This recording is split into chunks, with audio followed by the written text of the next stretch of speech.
It feels really nice. I never thought that I would, honestly. But she just told me to be honest and true to myself and just to not care about the comments. Y'all, stop everything. Because what just exploded inside that courtroom today is the kind of family betrayal that destroys legacies, breaks bloodlines, and leaves scars that never heal. The room was silent. Cameras rolling. Hearts pounding. And then Riley Burruss stood up, shaking, broken, but finally fearless, and dropped a truth that nobody was ready to hear. I know the truth now, and I'm done being quiet. That single sentence hit harder than any verdict. Because moments later, an alleged DNA report surfaced that didn't just expose a secret, it blew an entire family apart. For years, Riley was told one man was her father. For years, her life was built on a story repeated by her mother, her grandmother, and everyone she trusted. But according to explosive court filings, that story was a lie. The DNA didn't whisper. It screamed one shocking name: Colman Domingo. Gasps filled the courtroom. Cameras froze. And Riley's world collapsed in real time. This wasn't just about biology. This was about identity stolen, truth buried, and a daughter who now believes her own mother chose silence over honesty. And then came the moment nobody expected. Riley allegedly filed a lawsuit against her own mother, Kandi Burruss. Not just for lying, but for emotional trauma, for control, for building a life on deception while the truth stayed locked away. What makes this even darker? Sources claim Mama Joyce didn't stand with Kandi. She stood with Riley. And Colman Domingo? He didn't deny it. Now Kandi is surrounded. The internet is on fire. And one question is tearing the world apart. Was this the truth hidden to protect fame, or a daughter sacrificed to save a legacy? This isn't just gossip. This is a tragedy unfolding, and it's only just beginning. I think with all of the friendships on the show, I think there are ups and downs and different things that happen. I definitely think we have good moments and we have not so good moments, but yeah, it'll definitely play out. Yeah, I know, it was fun. Buckle up, because what unfolded inside that courthouse today wasn't just another celebrity headline. It was a slow, brutal collapse of a family that once looked untouchable. The air inside the room felt heavy, like everyone knew something awful was coming, but nobody wanted to be the first to breathe. Riley Burruss sat quietly, hands clenched, eyes fixed straight ahead. No makeup to hide the exhaustion. No smile for the cameras. Just a young woman who looked like she had already cried every tear she owned before she even stepped inside. Across the room sat Kandi Burruss, calm on the surface, controlled. The kind of composure you learn after years in the public eye. But if you looked closely, really closely, you could see it. The jaw set too tight. The fingers tapping just a little too fast. This wasn't confidence. This was pressure. When the alleged DNA report was referenced, the courtroom shifted. People leaned forward. Pens stopped moving. Even the cameras seemed to hesitate, like they understood the weight of what was about to be said. For years, Riley had lived with one truth, or what she was told was the truth. One name, one story, one explanation repeated so many times it became reality. According to sources, that story didn't just come from her mother. It came from her grandmother, from family conversations, from moments when questions were shut down before they could even fully form. And then, quietly, everything changed. A DNA test, allegedly taken in private, allegedly confirmed through legal channels. No dramatic announcement, no press conference, just a document that rewrote an entire life. Colman Domingo. That name didn't enter the room gently. It hit like a dropped plate in total silence. A sharp, unmistakable sound that no one could pretend they didn't hear. Riley didn't scream. She didn't collapse. She just closed her eyes. And that might have been the most devastating part. According to court filings, this wasn't only about who her biological father was. It was about time. About years she could never get back. About a version of herself that might have existed if she had been told the truth sooner. Sources claim Riley believed the truth was kept from her not once, not accidentally, but repeatedly. Opportunities to come clean passed by. Moments when honesty could have softened the blow were ignored. And with every year that went by, the lie allegedly became harder to undo. When Riley finally spoke, her voice wasn't loud. It didn't need to be. She said she felt like her life had been written for her by other people. Like decisions were made on her behalf without her consent. Like her identity had been shaped to fit an image instead of reality. That's when the lawsuit came into focus. Not a symbolic move. Not a threat. An actual legal filing against her own mother. The allegations were heavy. Emotional distress. Manipulation. Intentional deception. A claim that the truth wasn't hidden to protect a child, but to protect a narrative. And then came the twist nobody expected. Mama Joyce. For years, she's been known as fiercely loyal. Protective to the point of confrontation. But according to people close, The room grew tense again. Because that question doesn't just accuse, it exposes. Some whispered that the answer lay in timing, in careers, in public image, in the fear of headlines that could damage more than reputations. Others suggested it was about protection, not manipulation. That maybe silence felt safer than chaos. But the problem with that argument is simple. Safety for who? According to court sources, Riley's legal team argued that every year the truth stayed hidden, the harm grew deeper. That childhood innocence doesn't erase adult consequences. That discovering your identity was shaped by omission can feel like losing your footing in your own life. Then came the emotional turning point. Riley allegedly spoke again, not directly to the court, but into the space between everyone listening. She said she didn't feel robbed of a name. She felt robbed of choice, of the right to understand herself on her own terms, of the chance to ask questions without being guided away from answers. That's when Mama Joyce's presence became impossible to ignore. She hadn't spoken yet. She didn't need to. Her body language said enough. According to people watching closely, she never once turned toward Kandi during that stretch of testimony. Her attention stayed fixed on Riley. That detail didn't go unnoticed. Because family loyalty, when fractured publicly, carries a weight that no lawyer can soften. Outside the courtroom, speculation exploded. Clips circulated. Commentators debated whether this was an inevitable reckoning or a private matter dragged too far into the open. But inside, the emotional stakes kept rising. Then Colman Domingo's name resurfaced. Not as a headline, but as a presence. Sources claim his legal representation was prepared. Careful, quiet, not defensive, but deliberate. There was no denial delivered with outrage. No dismissal of the claim as absurd. Just a recognition that the situation required seriousness. And that response alone shifted the atmosphere. Because when someone doesn't immediately reject an allegation of this magnitude, people start drawing conclusions, fair or not. The court acknowledged that further verification would be required. That nothing would be finalized without process. But the damage to perception was already underway. Riley's supporters believe this is about accountability. About finally confronting a truth that was allowed to grow roots in silence.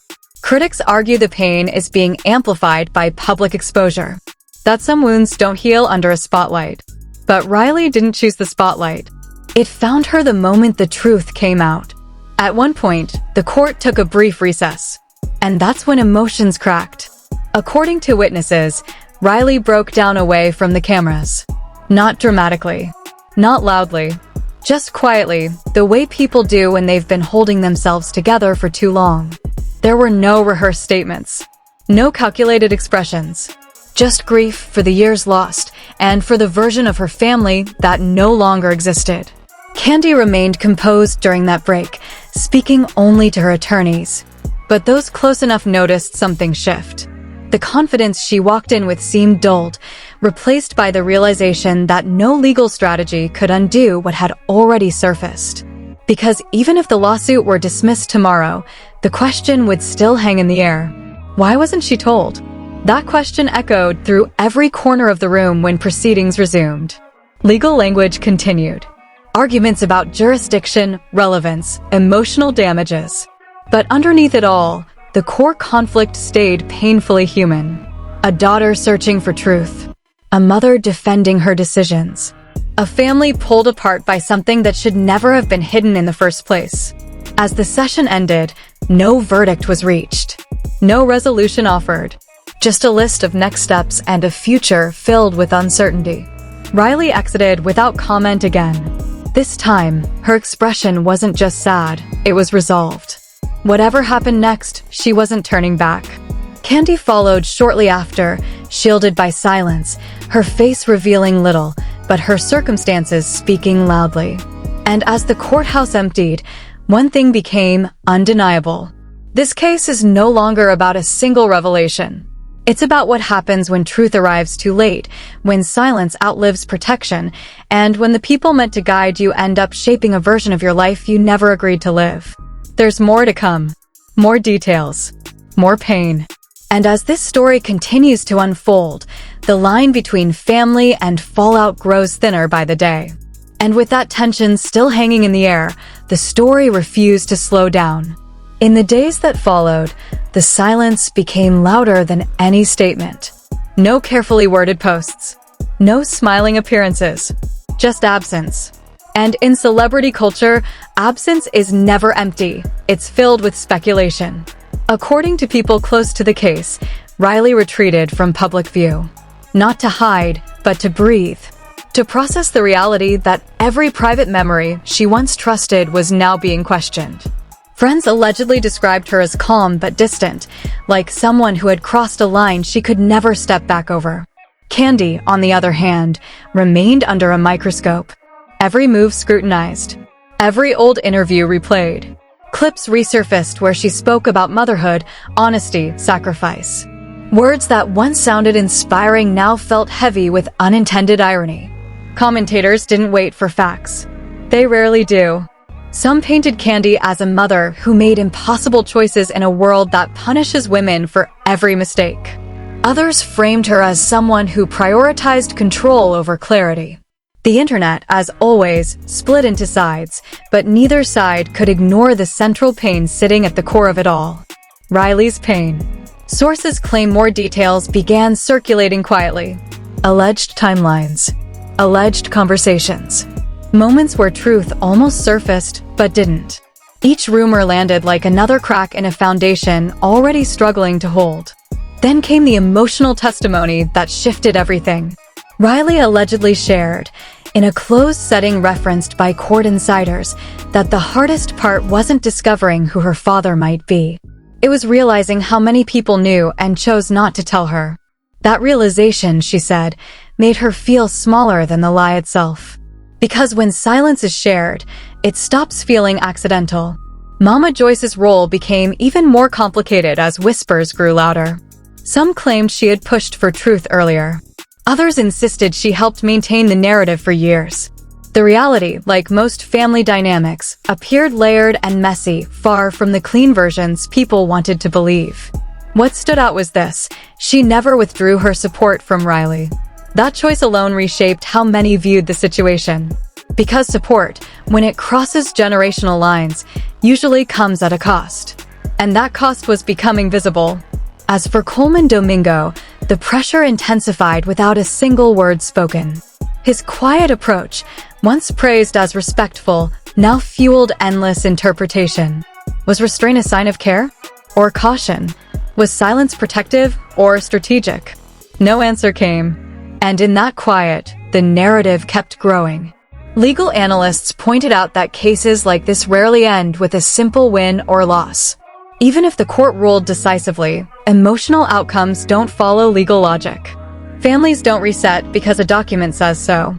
Riley seemed to understand that. According to those who saw her during the later proceedings, her demeanor shifted.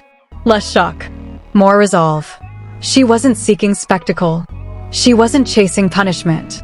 She wanted acknowledgement. Of harm. Of truth delayed. Of a life shaped without consent. That distinction mattered. Because it reframed the lawsuit not as revenge, but as reckoning. Kandi's defense reportedly leaned heavily on intent. On love. On protection. On the idea that choices were made in complicated circumstances with no perfect outcomes.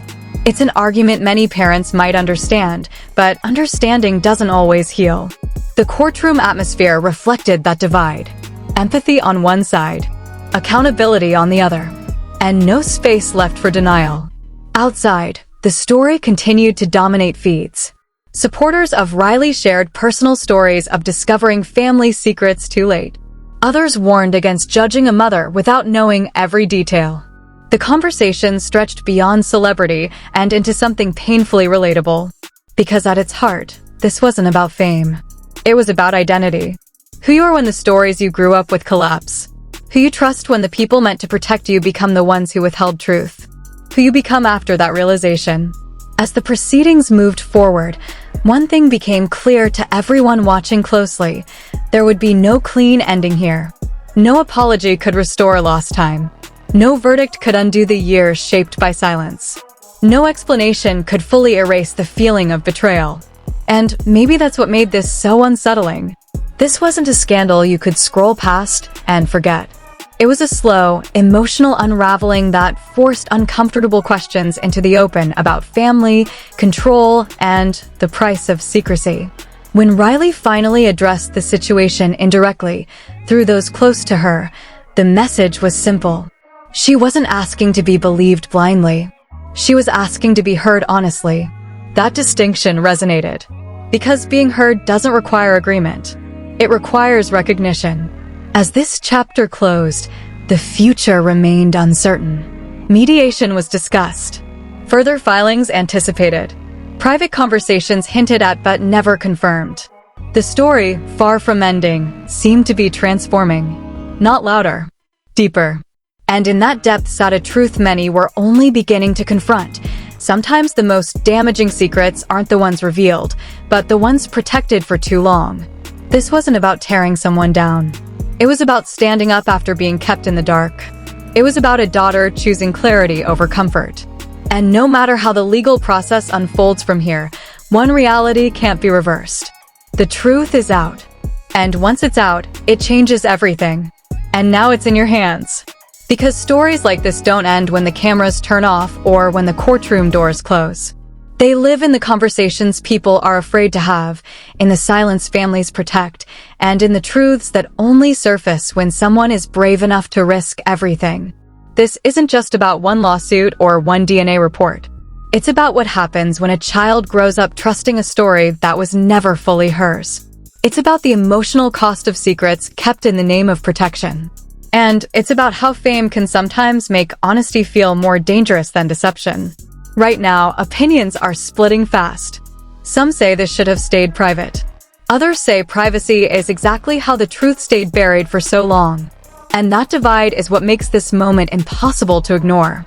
If you believe Riley deserved to know who she really is, this story matters. If you believe no one should have their identity shaped by silence, this story matters. If you believe family loyalty should never come at the cost of truth, this story matters. Because what's unfolding here isn't clean or comfortable. It's messy. It's painful.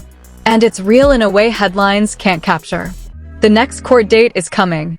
More details are expected to surface. More private decisions may be dragged into public light.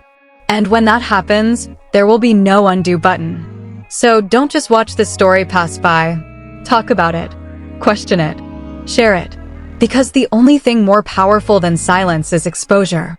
And once the world is watching, the truth has nowhere left to hide. This isn't the end. It's the moment everything finally catches up.